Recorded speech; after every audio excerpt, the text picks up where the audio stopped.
for a few people to tune in, and then we can dissect what was a very interesting game against the Crows. Welcome. We'll just wait for a few people to tune in, and then we can dissect what was a very odd up and down game. But we got the points. Welcome. Hopefully you're all doing very well. Again, not the most smooth win from the boys, but, you know, even to win ugly and to win in a game where a lot went against us shows a lot of maturity. So we'll just wait for a few people to tune in. And g'day, Daniel. How's it going, mate? The umpires. It didn't take long for someone to comment about the umpires. I don't know what the free kick count was at the end. G'day, Shane. I think it would have been fairly... It always ends up being fine, like kind of even towards the end, but it's more where Adelaide got the free kicks that was the most annoying. Their positioning, they got a lot directly in front of goal, and it kind of impacted on the scoreboard, and that's where supporters start to get a bit annoyed, is when umpires actually have impact on the overall result. I mean, Adelaide were, you know, better than usual. So what was it? 29-19, Michael says. So the free kick count was 29-19. But we don't want to...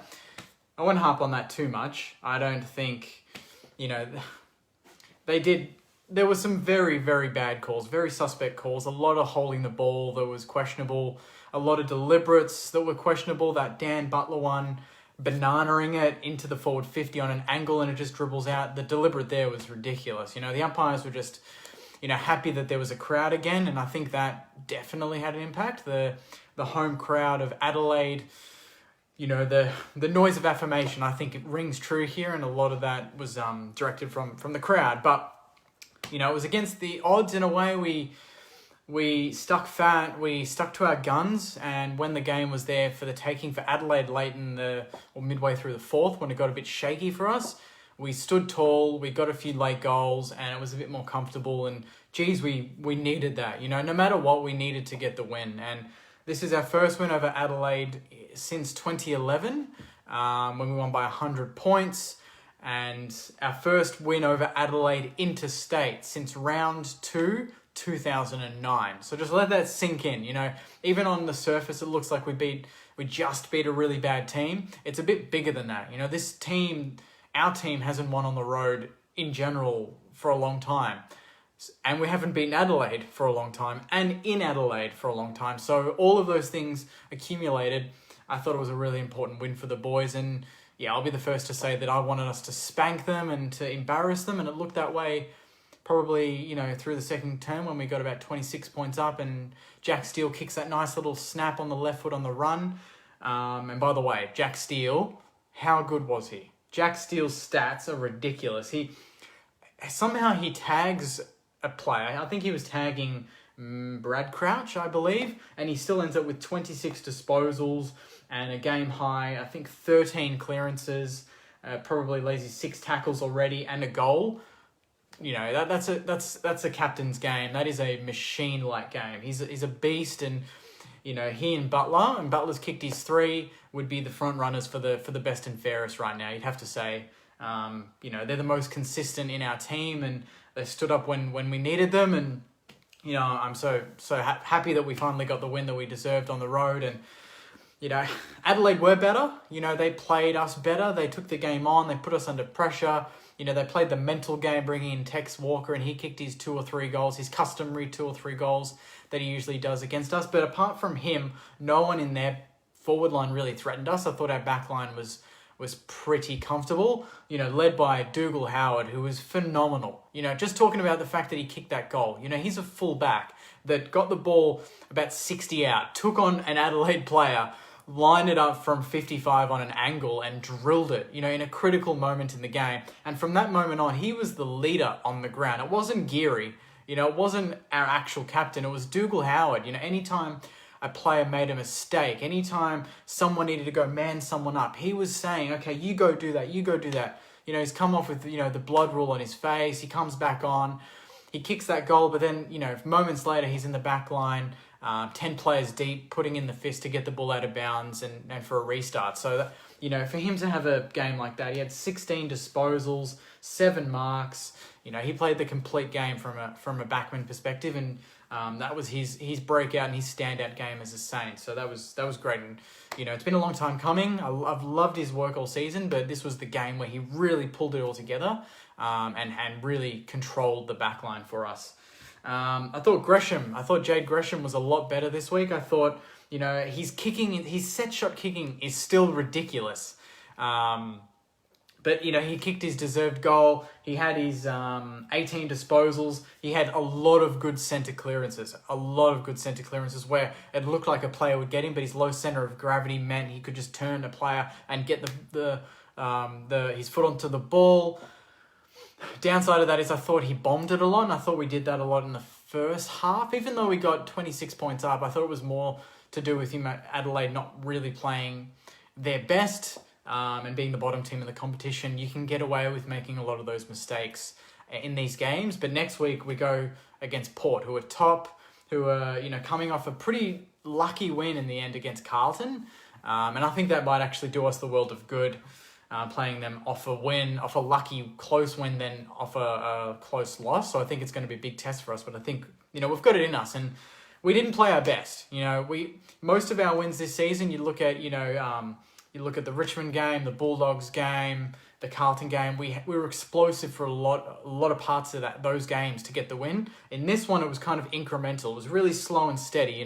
Adelaide kept coming at us, but then we responded. They kick a few goals, put us under pressure. We'd respond again. So it was really just kind of bits and pieces that worked enough for us to get the result. We weren't dominant for patch. The second term was good. We got 26 points up. But we were, I think, 12 points up at quarter time.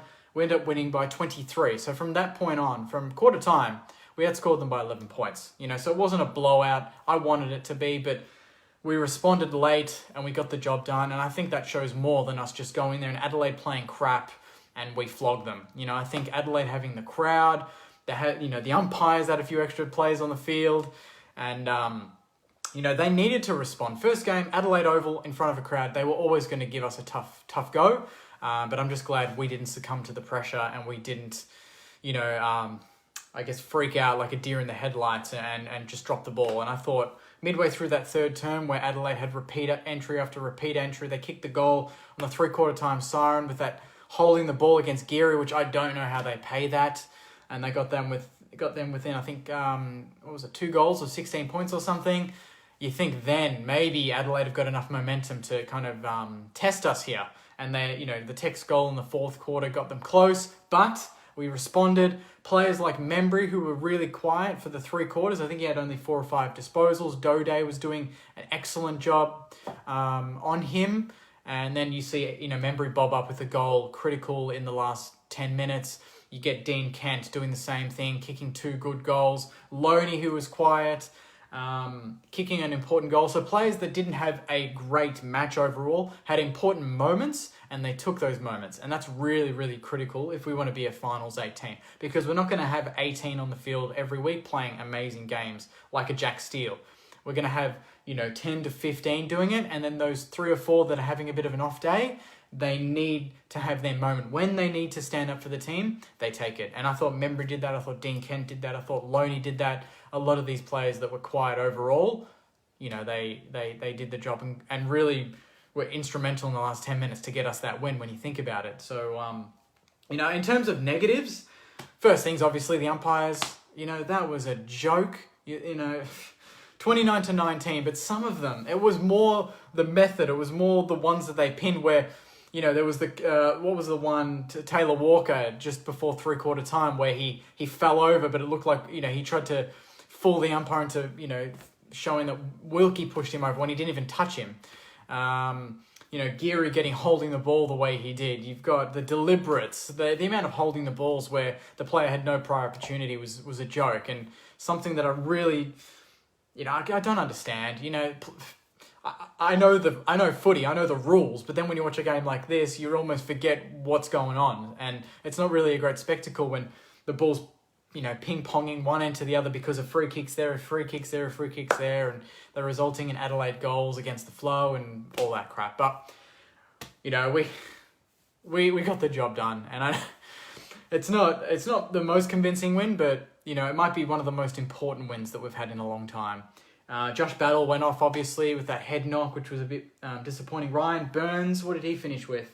He finished with 5 disposals in his first game. I thought it was a tough game for him to debut in. It was a bit of a dewy ball. It wasn't the cleanest first half, let's face it. It wasn't like our disposal efficiency was high. I think it was around 40 to 45% for most of the game. So it was, that goes towards the nature that we were bombing too much, and I don't think it suited him. I think at Marvel on a dry deck, that's where Ryan Burns can excel. I don't know if he's going to stay in the team against Port, depending on who can come. If Dan Hanbury's free for Port Adelaide, I see us pretty much going in unchanged, and you bring in Hanbury and you drop Burns. But, I'm not a fan of dropping Burns after one game. I don't like debuting a player and then not giving them a few games to at least catch up to the speed of AFL football. So whether we drop someone else, I don't know. I know a few people, we'll get to the comments now, a few people are still a bit annoyed with old Sebi Ross, who finished with, I don't know what he finished with in the end. Seb Ross, where are you, mate? Jeez, he's low. He finished with 10 disposals, Seb Ross. And Brad Hill finished with 12. And Rowan Marshall finished with 7. So 3 of our best players finished with under 12 possessions. And I think, Seb Ross and Brad Hill have got bigger questions to answer to, because there's no excuse for them to not get the ball. They play in the midfield, they need to work hard, and they need to find the ball. They couldn't do that. Marshall, I think it's a big effect on having Paddy Ryder, and I'm still unsure of whether 2 rucks works. I feel like Paddy Ryder had some good tap work in the middle, but around the ground, it takes out Rowan Marshall's aerobic capacity, and that affects his time on ground. He plays more forward. He can't find the ball, and I feel like it stagnates his growth into becoming one of the best rucks in the competition. But we win. I don't know if we go into next week with 2 rucks. I feel like we're going to be a bit top heavy if we do that. I'd prefer to maybe drop Ryder, keep Burns, another mid, give him another go, and then bring in Hanbury if he's available. So it could be very interesting to see what happens in selection this week. But let's go into some comments. This is the good part of the lives. I get to answer some of your questions, and you guys can have a voice. There are a lot of comments. Let's keep going. Radley, Dougal Howard. Let's just get more of that. Dougal Howard, Jack Steele, Nick Caulfield. Yeah, special mention, Nick Caulfield. He had how many marks did he have in the end? He had a lot of intercept marks there. What was it? 13. He had 7 marks. Most of them would have been intercepts. So one of his cleanest and more composed games in the back 50 for me. Howard was immense with his impact on the ground. Caulfield just becoming super consistent at stopping the ball coming in. Still kept his opponent quiet while getting great numbers. Dan Butler, good as always. How good were the umpires, says Darren. Love those rhetorical questions. Emmett says, up the fucking Saints and the boys. Hey, Jakey, says a bunch of you guys. Hey, guys. Back in the 8, says Jack. Very happy with that. Umpires nearly killed us tonight, says Sharon. Weird umpires were both ways, but terrible. Good way to start the week, says Connor. I know, it's Monday night. I keep forgetting it's Monday night. Drought broken, hell yes, says Stuart. What happens with Ross, says Shiloh. I think he stays in, I don't know, when you come up against the top team, you're going to have to play your best fielder team, and there's no one that could really replace him. I don't think you're going to bring in a Jack Sinclair for Seb Ross come next week. Maybe Dan Hanbury for a Seb Ross, but I don't think you drop, your vice captain to bring in Dan Hanbury. You've got to keep them all, and I think if anyone's going to get dropped, it's going to be someone like maybe Paddy Ryder, maybe, Jack Loney probably keeps his spot. Maybe a Burns, but I don't want to drop a first gamer. I don't think that's fair. Go Saints is from Darcy, but what is with the bombing down the line all the time? I know, we were back to doing that, weren't we? We kind of cut the shortcut, and I don't know if it was because we were playing against Adelaide and we thought we could get away with it, unlike playing a top team, because next week we can't bomb against Port Adelaide. They've got a lot of good intercept markers in defence, and they've got a lot of better forwards, a lot of better players up forward, namely Dixon. So we're going to have our hands full there, and we're going to have to hope that Dougal Howard has a big game next week against his old team. Pathetic umpiring both ways, but as usual we get the worst of it. That's from Pete. Loney's shithouse is Lucas. That'll be an interesting conversation in the podcast, because I was against Loney for 3/4 of the game, and I was texting the boys from the podcast to Joycey and Marshy saying, Loney's got to go. Especially when he took the free kick that Gresh earned in the forward pocket when it would have been on Gresh's favoured right side, and he goes for the left foot. He went on his right foot and he hit it on the full anyway. He hit the point post, and I thought, that's selfish. You get dropped for that shit. But then he responded in the last quarter. He kicked an important goal, and I feel like that probably keeps his position in the team. 6 out of their 8 goals were from free kicks. That's from Jamie. That's a great stat. I did not know that. I thought there were a few from free kicks, but 6 of their 8? That's ridiculous. Did Burns get a kick? That's from Shane. I will let you know now. Burns, he did, yeah. I think I saw he marked it on the wing, and then he chipped it, and then that would have been his kick. Time for Seb to have a spell. That's from Richard. Loney out in Sinclair. That's from Andrew. Dylan, a solid win with good contribution. Steele was incredible. Definitely a potential next captain.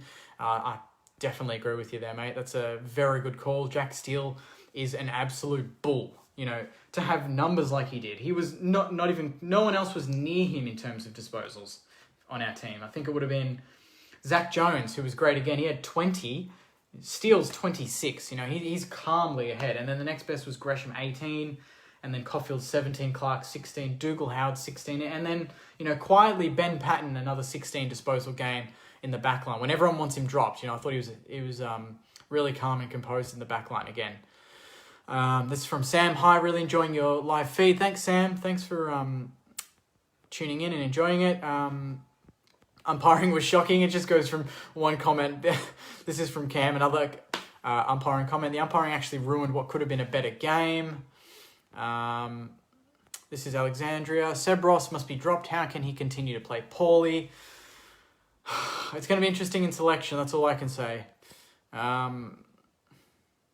Loney can't hold his spot. Sinclair in the mix, surely. Another midfielder would be handy, especially against Port, who have got a pretty deep midfield. We might need a few more numbers there.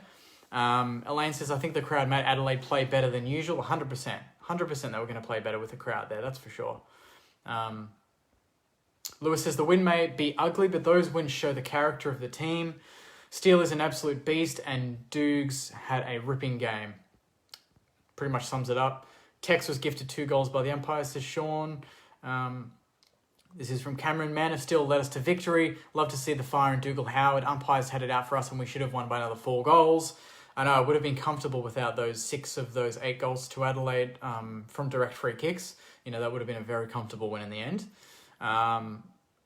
Paddy got us underway with great clearances. Yeah, he did. There were a few nice, pieces to his game. He was really aggressive when the ball hit the deck, which I haven't seen from him this season in the previous games that he's played. So this was a really nice improvement from him. I don't know what his clearance stats were in the end.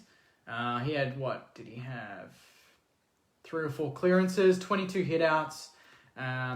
What did Marshall have? So Paddy Ryder had 22 hitouts and Marshall had 10. So that's, it's trying to juggle both of them, isn't it? We're getting results from one, not from the other. So I don't know if we can really play the 2 rucks, and neither of them are affecting the scoreboard enough. So I'm still a bit up in the air on that. Calvin says, if they hadn't have dropped those winnable games against North and Freo, we would be playing top of the table clash next Saturday. Now imagine going into next week 6-1 playing Port, who are 6-1. Battle for top spot. Wouldn't that have been fucking unreal? This is Nathan. Nick Caulfield getting better and better every week. I reckon Burns will be dropped. I'm going to vote no. I think it would be very harsh, but it wouldn't surprise me because we're going into a big game against a top team and we are serious about playing top 8. And Burns will get his chance. He did today, but that doesn't mean he's going to get his chance every week, and he needs to earn his spot. So I think, maybe in previous coaches would just gift players to games, gift games to players. But maybe Ratton's a different, he's going to have a different approach and just say, you had your game, mate, you only had 5 touches, playing the top team, you're out. Maybe he'll be a bit more ruthless about it. That's something that we're going to have to look out for when it's the teams are announced on Thursday night, which is, quick turnaround. Monday night, by the time it's tomorrow, we've got the podcast, then already Thursday night I'm previewing Port, and then Saturday night we're playing them. So it's going to be a very quick week for Saints footy, and then it's going to get even faster when the new fixtures come out, and we're going to have to play, games every 4 or 5 days, I'm hearing. So it's going to be crazy. It's going to be football galore. Luke says, the drought is broken. It wasn't the prettiest performance, but let's focus on the positives. I agree with that. Cameron says, mate, at the end of the day, it's 4 points. Good win at the end of the day. A lot of end of the days here. Butler was on fire and Dougal Howard was amazing. Same with Jack Still. I don't think Ross and Hill were the best ever, but did enough. Solid performance from us, minus the third. Kyla says, Membry couldn't have caught COVID in the high rises tonight. Caulfield is a jet from Daniel. Love the passion from Howard. Beautiful stuff. It was, wasn't it? Reminded me of Max Hudson in defence. The passion, win, draw or loss. He was always pushing the team. He was always, putting his body on the line. Getting hits left, right, and centre. Bleeding in the head. He's the epitome of what it is to be strength through loyalty. And it's already great to see someone like Dougal Howard, who's new to the club in his 6th or 7th game for St Kilda, to really look like he's a 250 gamer for the red, white, and black. Jim says on Saturday only changes a Hanbury for Ross, and if Battle is injured, bring in Roberton. Very interesting there with Robbo. I'm not sure if we're going to go Robbo in a big game like this with the lack of, not experience, but I guess match fitness under his belt. But he's an experienced head, and you'd probably rather bring him into a game like that than an inexperienced person. So hopefully Battle does get up, because I thought he was looking really lively earlier. A few really crunching tackles. What else we got? Zach Jones wasn't as well tonight from Kyle.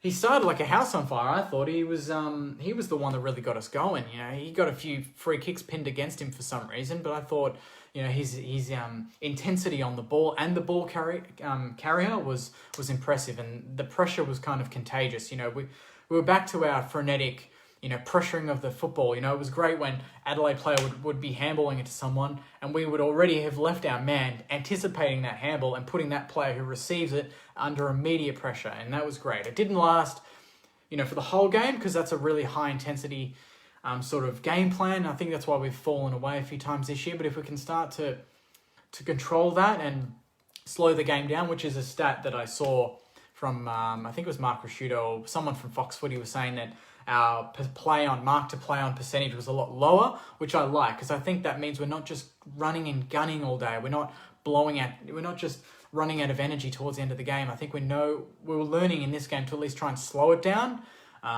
control the speed of the game, go when we need to go, and slow down when we need to slow it down. And that's what we didn't do against Fremantle or North, and that's why we lost. In this game, we stopped Adelaide's run in patches. We got a few goals, stopped it again.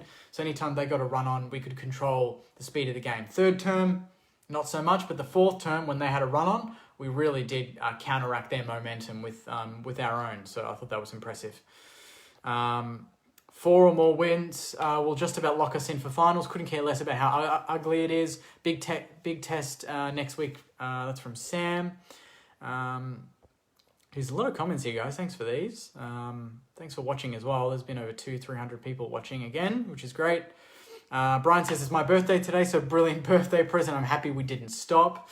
Yeah, it's always good when the boys win on a birthday. I'm in October, so I don't really get that as much, but if we can get to a grand final, it might be in October or even later than that, so could get a nice birthday treat then. Free kick Adelaide says, who's that, Trey? 35% kicking efficiency, kicking it to Adelaide more than to St Kilda. That's a good stat. 39 efficiency. So not a highest game, but we got the job done. I thought our kicking inside 50 could have been better. Early on I thought it was good. We kicked it in front of King, and King's goal, his second goal from 50 was just, for a guy in his seventh game to do that. I think he's kicked 2 or more goals in, was it 3 or 4 of his games in his first 7 already? And I think Dan Butler's a couple of goals off the Coleman medal. So we're doing okay in the goal kicking department. We've just got to pull it all together for 4 quarters. And if we can do that next week, there's a big chance we can challenge Port Adelaide. I might wrap it up there, guys. I'll just keep going for a few more. Danny says, love Howard. He keeps doing his job. Luke says, can't play Loney and Gresham in the same team. Interesting conversation there. Billing's shoulder hurting him. It looked like it. I did see him get a rough tackle and get up, but he played the game out, and I thought he looked fine by the end of the game. So hopefully he has a few days rest and he comes all right, for Saturday night next week. Who Who comes in for Battle if he's unavailable from James? Could be just a Dan Hanbury. We didn't really need another defender. Battle was playing more forward anyway from what it looked like. So, another midfield, another rotation in the midfield, and I think that pretty much would be it for me. What the hell has happened to Hill? That's from Jackson. I'm not sure. Maybe he's still adapting to the game plan. It's his 7th game at a new club. He did some nice things though. His ball use was good. There were a few passes that he pinpointed and set up the play. So if he gets it 12 times and it sets up 3 or 4 scoring chains, maybe that's his job. Maybe that's what they want from him. But you want a bit more of an output. You want him to get over 20 touches. And I had him. I'm not a betting man, but I did put a cheeky multi on, and I had him for 15 or more, and he stuffed me. So, it is what it is. But hopefully next week against Port, we can get the best out of him, because we're going to need the best out of a lot of our players to get the job done. That's for sure. But they're definitely gettable. Port Adelaide are not invincible. They're not dominating teams. They were very lucky after the siren goal against Carlton. I think they're there for the taking. They've had a good run, and it's our time to go there. And we're always better when we're not favourites. And next week, Port will be favourites. We were favourites tonight. We kind of struggled with that. Last week, obviously, we struggled with that. Against North, we struggled with that. So there's been a lot of times where a lot of talk has been on us and we've struggled. I think next week, it's going to be more us chasing Port, and we love being the underdog. And I think next week, it's going to suit us a lot more than it did this week. So I can't wait for Saturday night. I think it's going to be a really, really good game. A big test against the top team. No crowd next week and we will beat Port, says Tony. That's a good call. No umpires would be even better. There we go. What did you think about the Geary holding the ball right at the end of the third? This is from Max. I thought it was bullshit. It's all that I have to say about that. I thought that was a ridiculous call.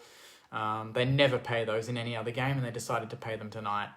Carlisle, that's it. That's from Sean. Positive is Carlisle getting better. I thought that was his best game of the season. I thought Carlisle was really good. So if you've got Carlisle playing his best game of the season, then you've got Dougal Howard doing the same in the same game, you'd struggle to lose. You'd struggle to see a team kicking a score against us, with Caulfield playing one of his best games in his career as well. So the backline looked good. Without Ben Long there, it was missing a bit of dash, but I thought we made up for it. Hunter Clark had a good game there, and we got the job done. So there are a lot of comments here, guys, so I'm going to have to cut it short, sorry. I'll try and respond to them after this video is saved. I'll actually jump on Facebook and I'll comment. But thank you again for all the comments. It's, Monday night. So tune in Wednesday morning. We're recording the podcast tomorrow night. So I'll be posting a story tomorrow morning. Send in all your questions for Jake's Junk Mail, and we'll answer them on the podcast tomorrow night. But we got the job done. It was a struggle, but the benefit is we're in the 8, guys. We're in the 8. We're in 6th position, percentage off 5th. We're playing. It's going to be 1st versus 6th next week. Saturday night, Adelaide Oval. I'm very excited for this. We got over a bit of a hiccup here. It's the first time we've been in Adelaide in a long time, 9 years to be exact, and we did it. These are the little wins that you need to get done if you want to become a good team. These are the bogey teams, no matter if they're on the top of the ladder or the bottom. We know how it is to have a bogey team and to be a bogey team. It's always, no matter where they are on the ladder, they're always a bit of a trouble to get the points. And that was the same tonight, but we responded. They had a crowd, they had the umpires against us, and we got the job done. So, although it was only 23 points, enjoy the win. It's going to be a quick turnaround. Then we're going to be talking about Port Adelaide on Thursday night. So I'll see you guys then. Enjoy the rest of your week. Stay healthy and go you mighty Saints. See you guys.